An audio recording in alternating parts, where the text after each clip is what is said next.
Assalamualaikum warahmatullahi wabarakatuh. Selamat pagi Bu Ati dan teman-teman semua. Pertama-tama sebelum memulai mata kuliah pada pagi hari ini, sebaiknya kita berdoa menurut kepercayaan masing-masing. Berdoa dipersilakan.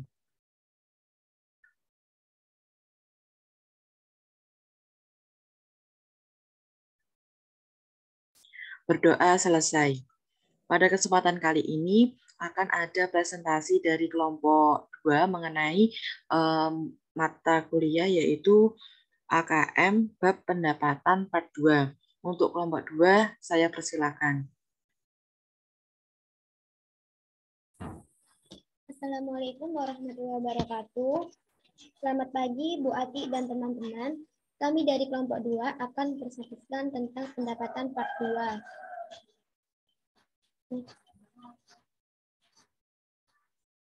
Nama anggota kelompok kami yaitu yang pertama ada Denson Aurea Yalika, yang kedua ada Elizabeth Budiati Setiorin, yang ketiga ada Fatima Sabrina, yang keempat saya sendiri Fitria Surinofriasari, dan yang kelima ada Nida Ulfitri.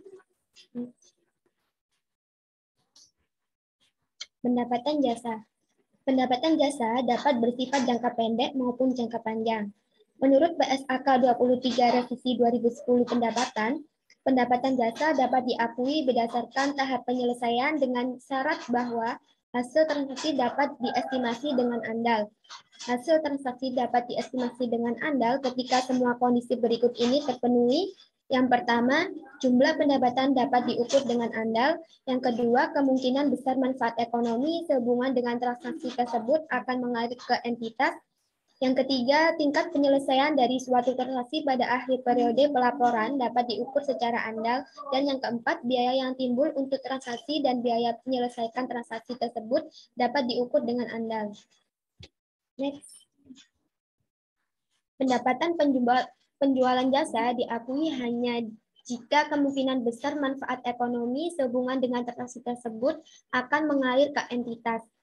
Tingkat penyelesaian transaksi dapat ditentukan dengan berbagai metode yang sesuai dengan sifat transaksi, seperti survei pekerjaan yang telah dilaksanakan, jasa yang dilakukan hingga tanggal tertentu sebagai persentase dari total jasa yang dilakukan, atau proporsi biaya yang timbul hingga tanggal tertentu dibagi estimasi total hingga transaksi tersebut. Hanya biaya yang mencerminkan jasa yang dilaksanakan hingga tanggal tertentu yang dimasukkan sebagai biaya yang terjadi hingga tanggal tersebut. Contoh pengakuan pendapatan jasa. Yang pertama ada jasa instalasi diakui selama periode instalasi dengan mengacu kepada tahap penyelesaian. Yang kedua, pendapatan langganan majalah diakui dengan basis garis lurus selama periode berlangganan. Yang ketiga, komisi agen asuransi diakui pada awal periode asuransi dimulai. Yang keempat, jasa pengembangan perangkat lunak atau software diakui selama periode instalasi dengan mengacu kepada tahap penyelesaian. Yang kelima, pendapatan penjualan tiket suatu pertunjukan diakui pada saat pertunjukan terjadi. Dan terakhir ada pendapatan biaya pendidikan per semester diakui selama periode semester tersebut.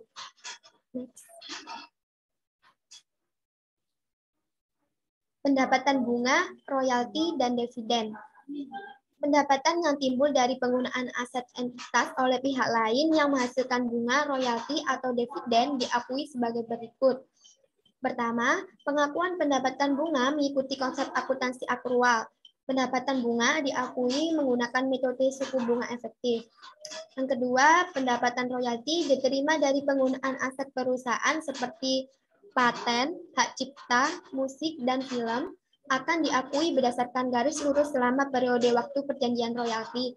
Dan yang ketiga, pendapatan dividen diakui ketika muncul hak pemegang saham untuk menerima pembayaran dividen, yaitu tanggal pengumuman dividen. Next. Program loyalitas pelanggan. Program loyalitas pelanggan digunakan entitas untuk memberikan insentif kepada pelanggan untuk memberi barang atau jasa yang mereka jual. Contoh 17.8 pengakuan pendapatan terkait program loyalitas. Sebuah toko penjual pakaian menjual 1 unit pakaian seharga 100.000 Pada saat penjualan, pelanggan akan diberikan voucher yang bernilai diskon 50.000 yang berlaku untuk pembelian berikutnya untuk pemakaian jenis yang sama. Toko ini memiliki pengalaman bahwa untuk setiap 2 voucher yang dikeluarkan, terdapat 1 voucher yang akan ditukarkan. Dalam hal ini, pelanggan membeli pakaian dan voucher. Dengan demikian, imbalan yang diterima dari penjualan ini juga dialokasikan untuk voucher. Terdapat 2 cara untuk mengalokasikan pendapatan untuk voucher, yaitu yang pertama ada metode residual dan yang kedua ada metode nilai wajar relatif. Yang pertama, metode residual. Dengan menggunakan metode residual, pendapatan dialokasikan ke voucher berdasarkan nilai wajar voucher tersebut, dan sisanya dialokasikan ke penjualan pakaian. Nilai wajar voucher adalah ekspektasi ditukar 1 dari 2 voucher diestimasikan akan ditukar adalah 50% dari nilai voucher 50.000, yaitu sebesar 25.000. Misalkan ada 10 unit pakaian terjual, maka jurnal pada saat penjualan awal adalah sebagai berikut. Kas sebesar 1 juta di sisi debit, pendapatan sebesar 750 di sisi debit pada pendapatan ditangguhkan sebesar 250.000 di sisi kredit. Voucher diakui sebagai pendapatan ditangguhkan pada saat penjualan awal, karena pada saat itu entitas belum dapat mengakui pendapatan karena voucher belum ditukar dan entitas belum melakukan kewajibannya untuk memberi penghargaan berupa potongan harga kepada pelanggan. Estimasi voucher yang ditukar adalah 50%, yaitu 1 dari 2 voucher yang diterbitkan diestimasikan akan ditukar pada pembelian berikutnya. Dalam hal ini ada 5 voucher dari 10 voucher yang diterbitkan. Next.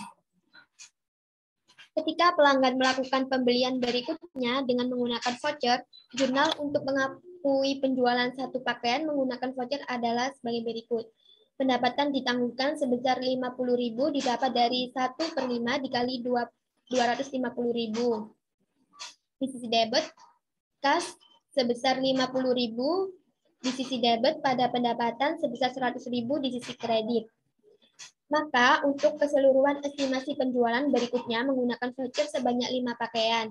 Jumlahnya yaitu pendapatan ditangguhkan sebesar 250.000 di sisi debit, kas sebesar 250.000 di sisi debit pada pendapatan sebesar 500.000 di sisi kredit. Yang kedua ada metode nilai wajar relatif. Dengan menggunakan metode nilai wajar relatif, pendapatan dialokasikan ke setiap komponen penggunaan dasar nilai wajar relatif. Berdasarkan ilustrasi sebelumnya, masih dengan contoh yang sama dengan mengasumsikan 10 unit pakaian yang terjual. Diketahui nilai wajar pakaian adalah 100.000 dan nilai wajar voucher adalah 25.000. Pendapatan yang dialokasikan untuk penjualan pakaian per unit yaitu 80.000 atau 100.000 dibagi 125.000 dikali 100.000.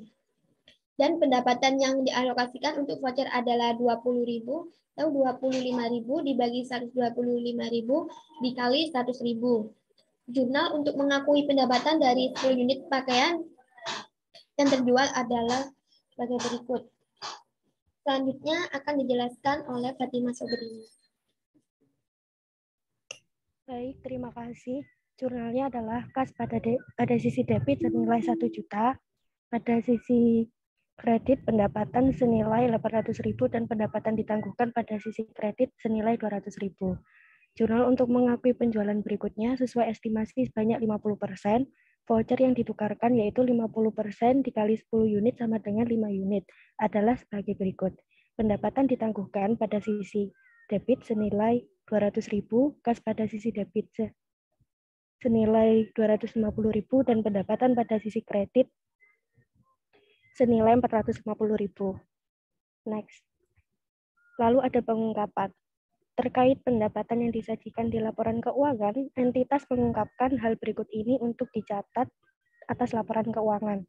1. Kebijakan akuntansi yang digunakan untuk pengakuan pendapatan. Yang kedua yaitu jumlah pos yang signifikan dari total pendapatan periode tersebut.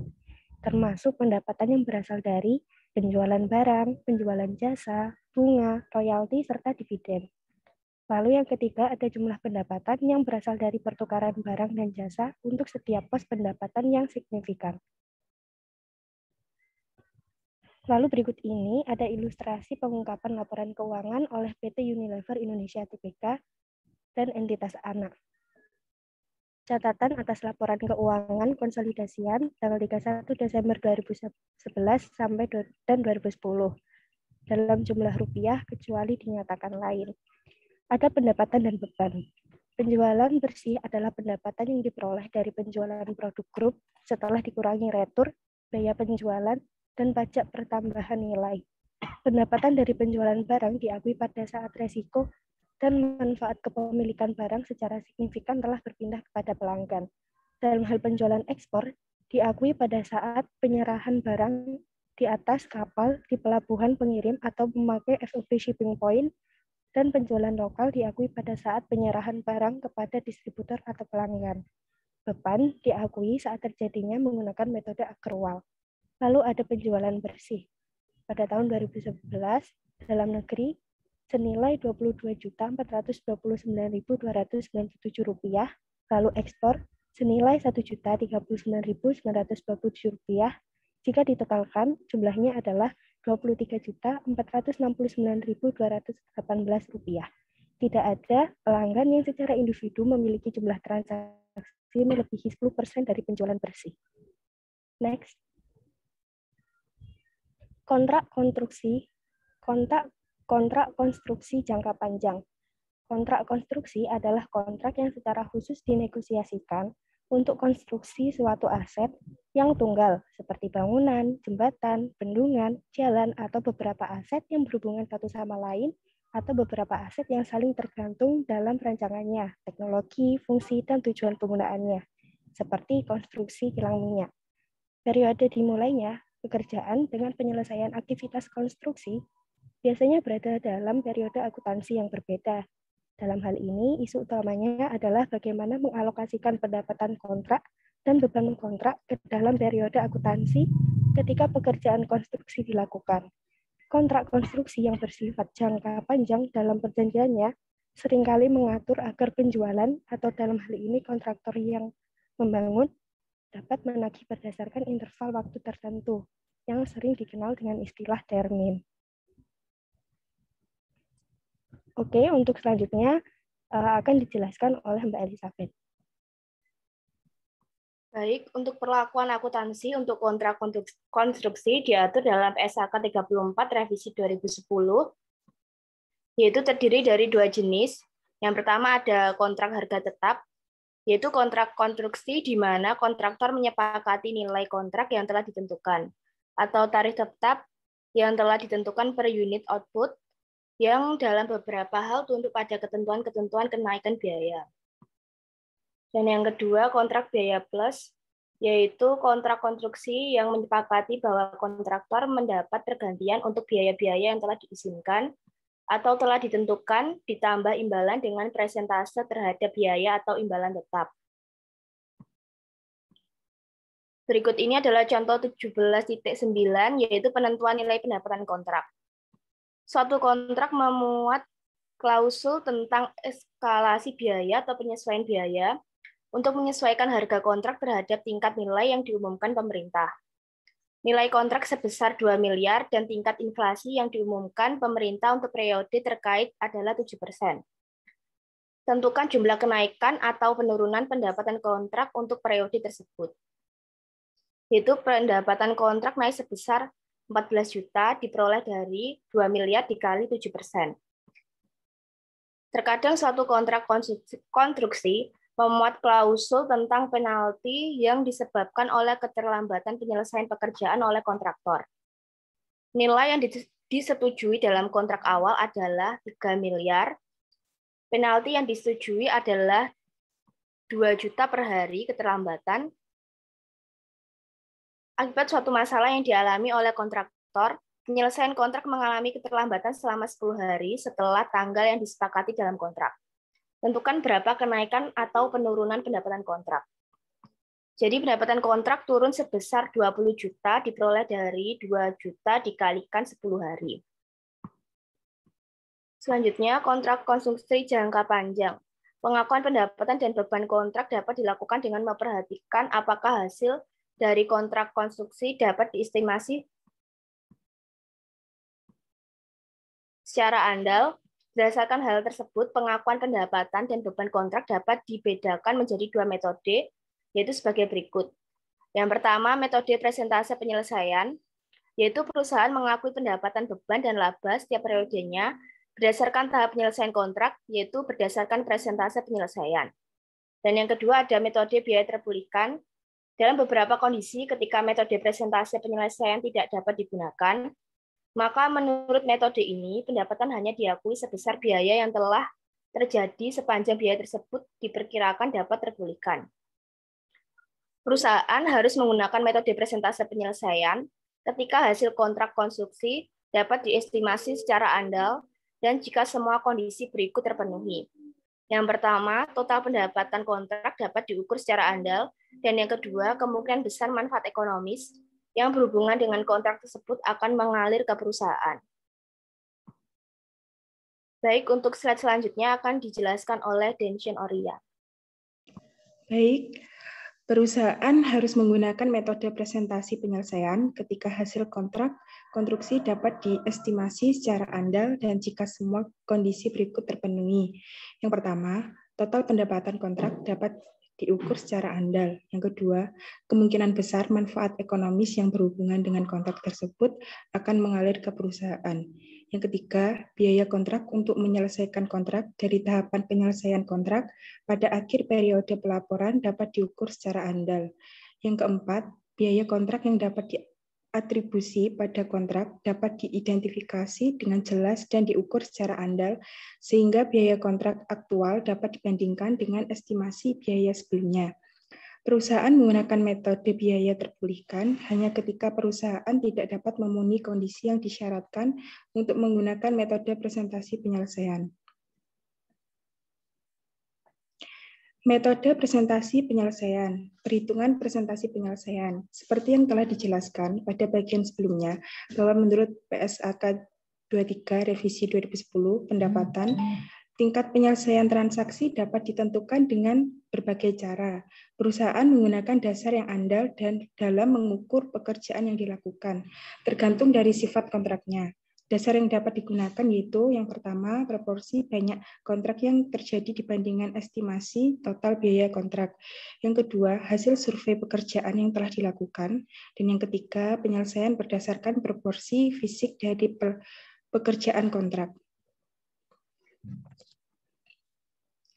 Salah satu dasar penentuan yang paling populer untuk digunakan yaitu berdasarkan proporsi biaya yang timbul atau cost-to-cost basis. Caranya adalah presentasi berdasarkan proporsi biaya penyelesaian pekerjaan.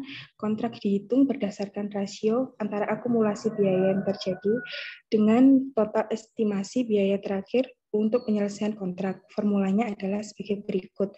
Presentasi penyelesaian, akumulasi biaya yang terjadi sampai akhir periode dibagi estimasi total biaya yang paling mutakhir. Presentasi penyelesaian tersebut akan menjadi dasar perhitungan berapa total pendapatan dan laba yang diakui sampai akhir periode. Formulanya adalah sebagai berikut. Akumulasi pendapatan atau laba yang diakui sampai akhir periode sama dengan presentasi penyelesaian dikali estimasi total pendapatan atau laba.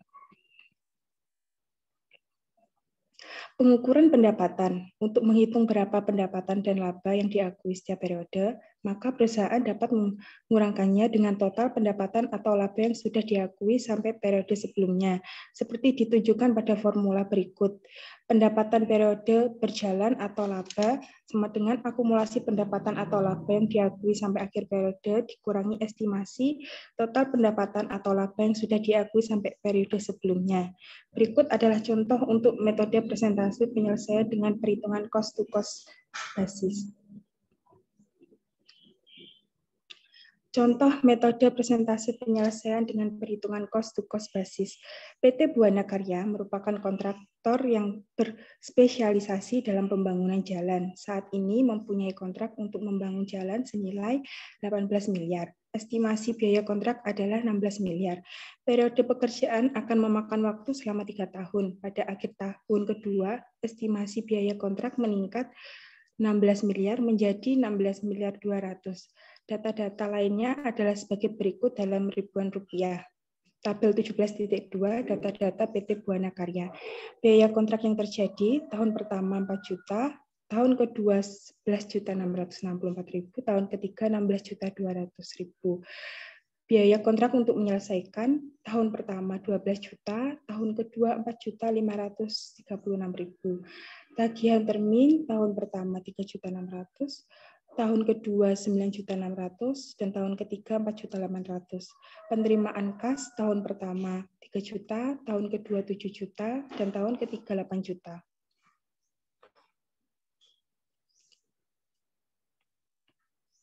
Next.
Baik, akan saya lanjutkan karena di Indonesia sedang terkendala sinyal. Perhitungan tahap penyelesaian pekerjaan konstruksi menggunakan proporsi biaya terhadap total estimasi biaya paling mutakhir adalah sebagai berikut dalam ribuan rupiah. Tabel 17.3 perhitungan penyelesaian pekerjaan konstruksi. Harga kontrak pada tahun pertama sebesar 18 juta dan tahun kedua sebesar 18 juta dan tahun ketiga sebesar 18 juta. Dikurangi estimasi biaya, yaitu biaya kontrak yang terjadi pada tahun pertama 4 juta, tahun kedua 11.664.000, tahun ketiga 16.200.000. Dan untuk biaya kontrak untuk menyelesaikan, tahun pertama 12 juta, tahun kedua 4.536.000, dan tahun ketiga kosong. Untuk estimasi total biaya kontrak pada tahun pertama 16 juta, tahun kedua 16.200.000, dan tahun ketiga 16.200.000. Untuk estimasi laba kotor, tahun pertama 2 juta, tahun kedua 1.800.000, tahun ketiga 1.800.000, dan untuk persentase penyelesaian tahun pertama 25%, tahun kedua 72%, dan tahun ketiga 100%. Untuk hasil akhir pada tahun pertama yaitu 16 juta, tahun kedua 16.200.000, dan tahun ketiga 16.200.000.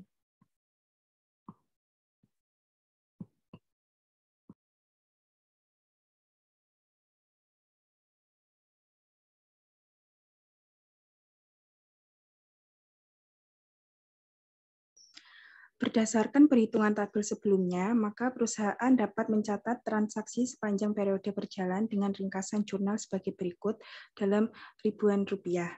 Yang pertama, untuk mencatat biaya konstruksi, pekerjaan dalam proses, tahun pertama 4 juta, material kas, utang lainnya, tahun pertama 4 juta.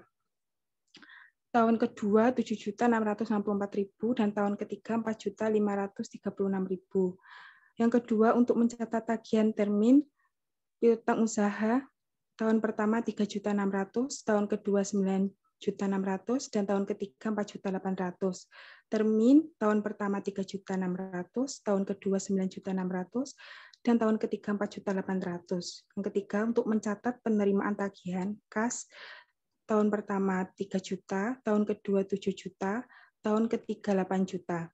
Piutang usaha tahun pertama 3 juta, tahun kedua 7 juta, dan tahun ketiga 8 juta. Pada contoh ini, perusahaan menggunakan basis proporsi biaya dalam mengukur persentase penyelesaian pekerjaan yang digunakan untuk menentukan jumlah pendapatan dan laba yang diakui.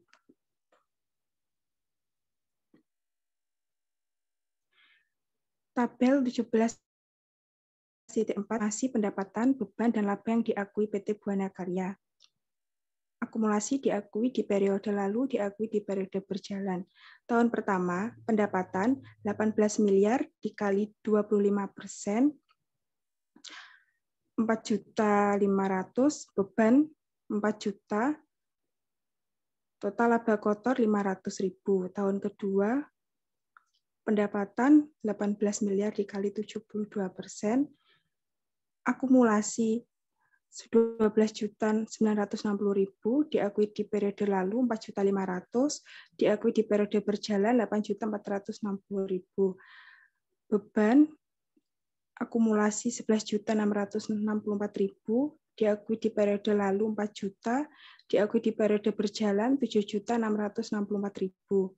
Laba kotor akumulasi 1.296.000 diakui di periode lalu 500.000, diakui di periode berjalan 796.000.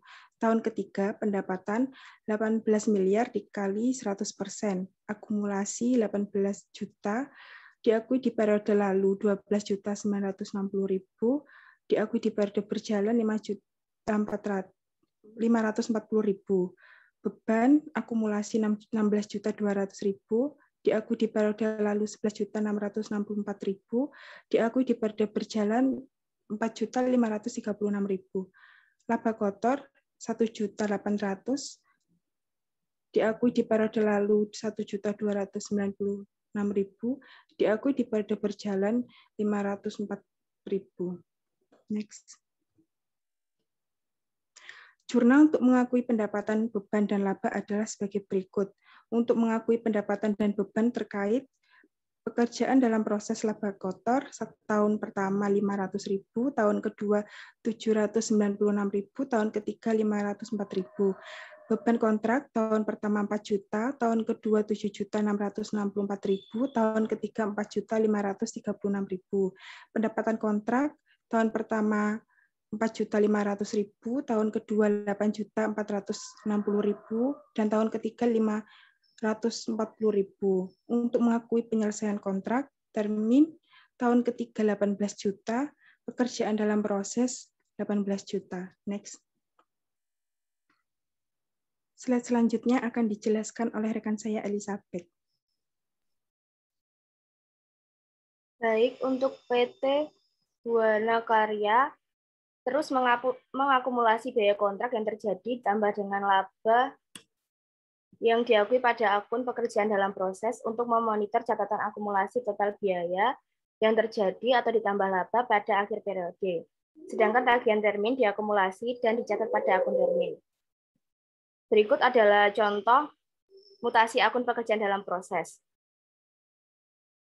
Pada tabel 17.5. Yaitu pada tahun pertama, biaya konstruksi sebesar 4 juta dan laba yang diakui sebesar 500.000. Untuk tahun kedua, biaya konstruksi sebesar 7.664.000 dan laba yang diakui sebesar 796.000 rupiah. Dan tahun ketiga biaya konstruksi sebesar 4.536.000 dan laba yang diakui sebesar 504.000. Total keseluruhan dari biaya konstruksi dan laba yang diakui dari tahun pertama sampai tahun ketiga adalah 18 juta. Dan untuk menutup proyek yang sudah selesai sebesar 18 juta. Selanjutnya, penyajian pada laporan keuangan. Perusahaan menyajikan pada laporan posisi keuangan yaitu yang pertama, jumlah tagihan bruto kepada pelanggan disajikan sebagai aset, dan yang kedua, jumlah utang bruto kepada pelanggan disajikan sebagai liabilitas. Berikut adalah penyajian laporan keuangan terkait penjualan konstruksi PT Buana Karya adalah sebagai berikut. Untuk tabel 17.6, laporan rugi komprehensif PT Buana Karya dalam ribuan rupiah. Untuk pendapatan kontrak tahun pertama sebesar 4.500.000 diperoleh dari beban kontrak sebesar 4 juta ditambah laba kotor sebesar 500.000. Untuk tahun kedua, pendapatan kontrak sebesar 8.460.000 diperoleh dari beban kontrak sebesar 7.664.000 ditambah laba kotor sebesar 796.000. Untuk tahun ketiga, pendapatan kontrak sebesar 5.040.000 diperoleh dari beban kontrak sebesar 4.536.000 ditambah laba kotor sebesar 504.000. Selanjutnya adalah tabel 17.7 laporan posisi keuangan PT Buana Karya. Untuk kas sebesar sekian, tagihan kotor sebesar 900.000 diperoleh dari 4.500.000 dikurangi 3.600.000. Untuk tahun kedua kosong dan tahun ketiga juga kosong. Untuk piutang termin tahun pertama yaitu 600.000 dan tahun kedua 3.200.000 dan untuk tahun ketiga kosong. Untuk utang bruto pada tahun pertama kosong dan untuk utang bruto tahun kedua sebesar 240.000 diperoleh dari 5.040.000 dikurangi 240.000 dikurangi 4.800.000. Selanjutnya ada pengungkapan pada laporan keuangan. Pada catatan atas laporan keuangan, perusahaan mengungkapkan hal-hal sebagai berikut. Yang pertama, jumlah pendapatan kontrak yang diakui sebagai pendapatan pada periode. Yang kedua, metode yang digunakan untuk menentukan pendapatan kontrak yang diakui pada periode. Dan yang ketiga, metode yang digunakan untuk menentukan tahap penyelesaian kontrak. Selain dari itu, untuk pekerjaan dalam proses, perusahaan juga mengungkapkan jumlah agregat biaya yang terjadi dan laba yang diakui. Uang muka yang diterima dan jumlah retensi adalah jumlah termin yang tidak dibayar hingga pemenuhan kondisi yang ditentukan dalam kontrak untuk pembayaran jumlah tersebut atau hingga telah diperbaiki. Untuk pengakuan taksiran rugi, terdapat dua jenis kerugian yang mungkin terjadi terkait dengan kontrak konstruksi yang sebagai berikut. Yang pertama, rugi pada periode berjalan dalam suatu nilai kontrak yang secara total masih memberikan keuntungan. Hal ini mungkin terjadi ketika ada kenaikan signifikan pada biaya kontrak pada suatu periode tertentu, namun tidak menyebabkan biaya kontrak melebihi nilai atau harga kontrak. Jika hal ini terjadi, maka rugi diakui pada periode berjalan dengan memperhatikan persentase penyelesaian. Dan yang kedua, rugi dalam suatu kontrak yang secara keseluruhan mengalami kerugian. Hal ini terjadi ketika kemungkinan besar total biaya kontrak akan melebihi total pendapatan kontrak. Jika demikian, maka taksiran total rugi yang akan terjadi diakui seluruhnya sebagai beban pada periode berjalan. Baik, untuk slide selanjutnya akan dijelaskan oleh rekan saya Nida Ulfitri. Baik, selanjutnya yaitu contoh 17.11. Perlakuan akuntansi untuk kontrak konstruksi yang mengalami kerugian. PT Ambara membangun jembatan untuk pelanggannya. Di tahun kedua, estimasi biaya penyelesaian kontrak adalah sebesar 3.250.000.000 dan biaya yang terjadi di tahun kedua adalah 2 miliar. Nilai kontrak adalah 5.500.000.000 juta. Data tahun pertama adalah sebagai berikut. Harga kontrak sebesar 5.500.000.000 juta, kemudian beban periode berjalan sebesar 1 miliar, estimasi biaya penyelesaian yaitu 4 miliar, persentase penyelesaian adalah 25%. Pendapatan yang diakui yaitu 1.375.000.000 juta, dan laba kotor tahun pertama adalah 375 juta rupiah. Next.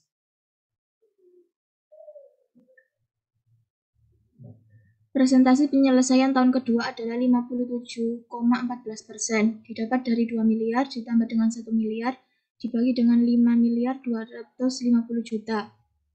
Pendapatan yang harus diakui sampai tahun kedua adalah 57,14% dari 5.500.000 juta atau sebesar 3.142 juta rupiah 578.000 rupiah. Pendapatan diakui di tahun kedua sebesar 1.767 juta rupiah 587 rupiah diperoleh dari 3.142 juta rupiah 587.000 dikurangi pendapatan yang diakui tahun pertama sebesar 1.375 juta rupiah. Dengan demikian, pada tahun kedua PT Ambarawa mengalami kerugian sebesar pendapatan kontrak sebesar 1.767.587.000 rupiah dikurangi dengan beban kontrak sebesar 2 miliar, maka terjadi kerugian sebesar 232.413.000 rupiah. Maka ayat jurnal yang dibuat ketika mengakui pendapatan dan beban kontrak adalah sebagai berikut. Pendapatan kontrak 2 miliar di sebelah debit, beban kontrak di sebelah debit sebesar 2 miliar, pada pendapatan kontrak 1.767.587 rupiah, dan pekerjaan dalam proses sebesar 232.413.000 rupiah di sisi kredit. Next. Contoh 17.12 Perlakuan akuntansi untuk konstruksi yang mengalami kerugian secara keseluruhan. PT Anggara membangun gedung untuk pelanggannya. Saat ini merupakan tahun kedua dari total durasi proyek selama 3 tahun. Manajemen PT Anggara telah menilai bahwa kontrak ini menguntungkan dan telah mengakui laba di tahun pertama sebesar 20 juta. Berdasarkan metode presentasi penyelesaian. Pada tahun kedua, manajemen PT Anggara memperkirakan kontrak ini akan merugi secara total sebesar 30 juta. Data tentang kontrak ini adalah sebagai berikut. Harga kontrak untuk tahun pertama yaitu 500 juta, untuk tahun kedua sebesar 500 juta. Estimasi total biaya kontrak yaitu untuk tahun pertama sebesar 400 juta, untuk tahun kedua sebesar 530 juta rupiah. Maka untuk laba diakui di tahun pertama yaitu 100 juta didapat dari 500 juta dikurangi 400 juta. Untuk tahun kedua tidak diakui pendapatan karena mengalami rugi sebesar 30 juta rupiah yaitu berasal dari 500 juta dikurangi 530 juta rupiah. Dan di tahun pertama terdapat laba yang diakui tahun pertama yaitu sebesar 20 juta rupiah didapat dari 100 juta dikalikan presentase penyelesaian yaitu 20%. Next.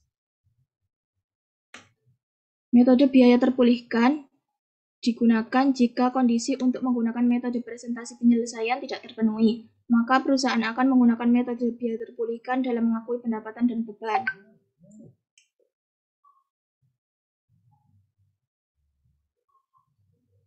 Contoh 17.13 pengakuan pendapatan dan beban dengan biaya terpulihkan. Dengan menggunakan ilustrasi yang sama pada PT Buana Karya dengan asumsi perusahaan menggunakan metode biaya terpulihkan karena hasil pekerjaan kontrak tidak dapat diukur secara andal. Maka PT Buana Karya mengakui pendapatannya hanya sebesar biaya yang terjadi yang diharapkan dapat terpulihkan. Setelah semua biaya kontrak diakui, maka perusahaan baru dapat mengakui laba. Jika demikian, maka PT Buana Karya akan melaporkan pendapatan dan beban selama setahun pertama sebagai tahun ketiga seperti pada tabel berikut. Tabel 17.8 pendapatan dan beban PT Buana Karya berdasarkan metode biaya terpulihkan. Pada tahun pertama, akumulasi pendapatan sebesar 400 juta dan beban sebesar 400 juta. Maka diakui di periode berjalan yaitu pendapatan sebesar 4 juta dan beban sebesar 4 juta. Maka tidak ada laba kotor. Kemudian tahun kedua, pendapatan pada akumulasi sebesar 11.664.000 rupiah dan beban sebesar 11.664.000 rupiah, maka laba kotor tidak diakui. Dan kemudian diakui di periode lalu pada tahun kedua yaitu pendapatan sebesar 4 juta dan beban sebesar 4 juta. Kemudian diakui di periode berjalan pada tahun kedua pendapatan sebesar 7.664.000 rupiah didapat dari 11.664.000 rupiah dikurangi dengan 4 juta yang diakui di periode lalu dan menghasilkan 7.664.000 rupiah. Dan beban pada tahun kedua yaitu 11.664.000 rupiah dan beban pada diakui di periode lalu sebesar 4 juta, maka diakui di periode berjalan beban sebesar 7.664.000 rupiah. Pada tahun ketiga, pendapatan sebesar 18 miliar dikali dengan 100%, yaitu pada akumulasi terdapat 18 juta dan beban sebesar 16.200.000, maka laba kotor didapat 1.800.000. Untuk diakui di periode berjalan pada tahun kedua 11.664.000,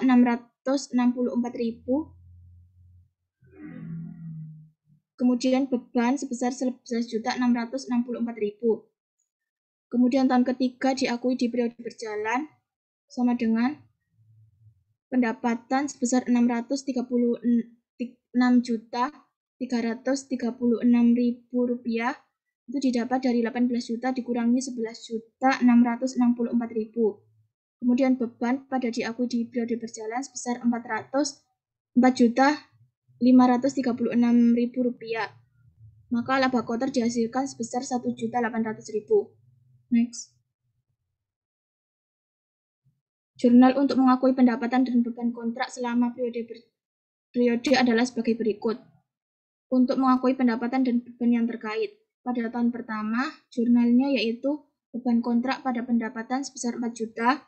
Untuk tahun kedua yaitu beban kontrak pada pendapatan kontrak sebesar 7.664.000 rupiah. Dan untuk tahun ketiga, jurnalnya yaitu pekerjaan dalam proses atau laba kotor sebesar 1.800.000, beban kontrak pada tahun ketiga sebesar 4.536.000 pada pendapatan kontrak sebesar 6.336.000 rupiah. Kemudian untuk mengakui penyelesaian kontrak yaitu pada tahun ketiga jurnalnya itu termin pada pekerjaan dalam proses sebesar 18 juta rupiah. Next.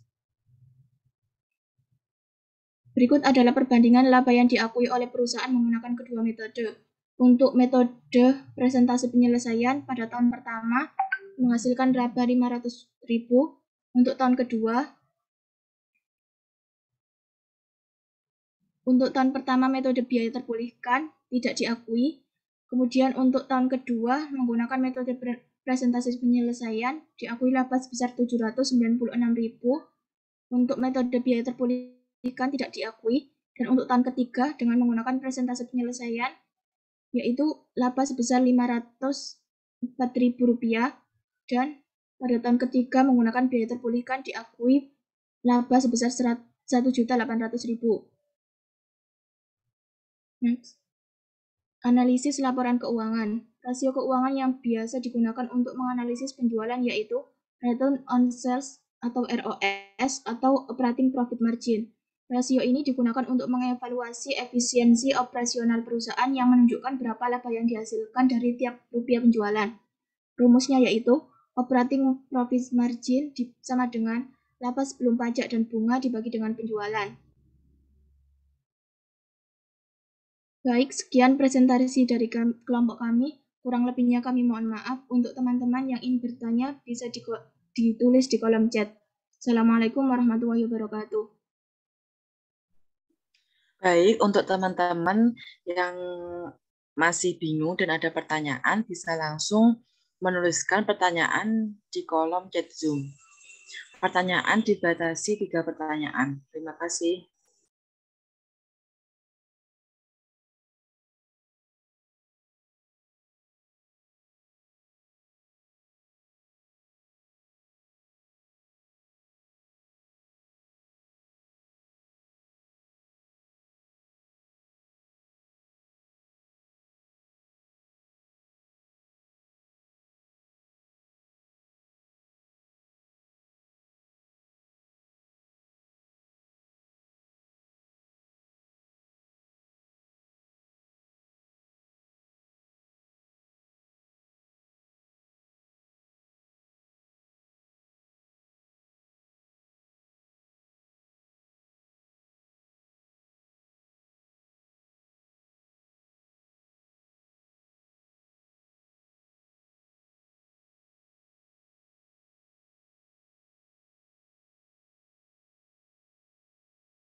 Baik, karena sudah ada 3 pertanyaan dari Teresia, kemudian Dila dan Mona Lisa, kelompok 2 bisa mendiskusikan terlebih dahulu mengenai jawabannya. Terima kasih.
Baik, saya izin menjawab pertanyaan dari Mbak Teresia.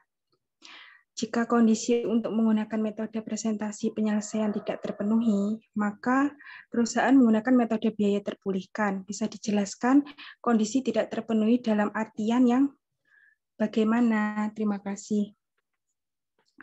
Baik, saya izin menjawab.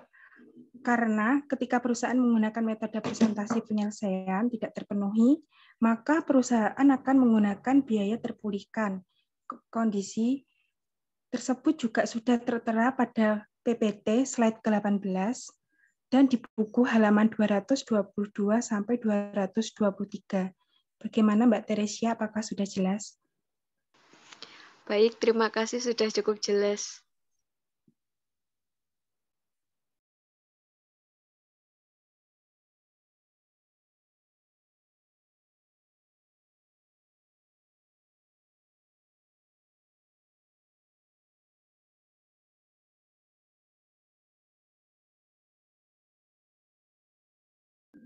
Baik, saya akan menjawab pertanyaan dari Mona Lisa Indoning Tias.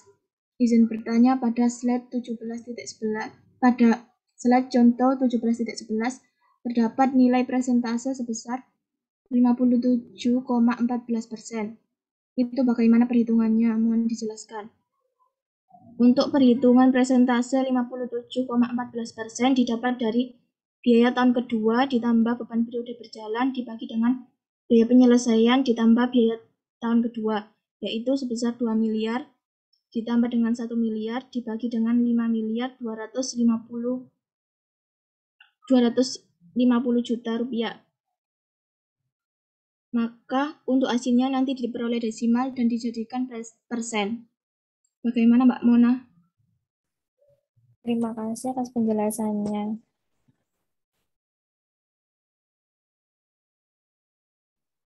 Baik, saya akan menjawab pertanyaan dari Dila Purwati.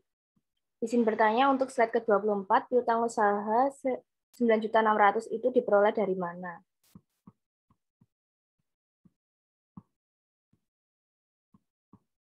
Jadi, untuk hasil 9.600.000 tersebut sudah diketahui dari soal yang ada pada slide 22 pada tabel 17.2 di data PT Buana Karya, karena 9.600.000 pada piutang usaha tersebut masuk ke dalam tagihan termin.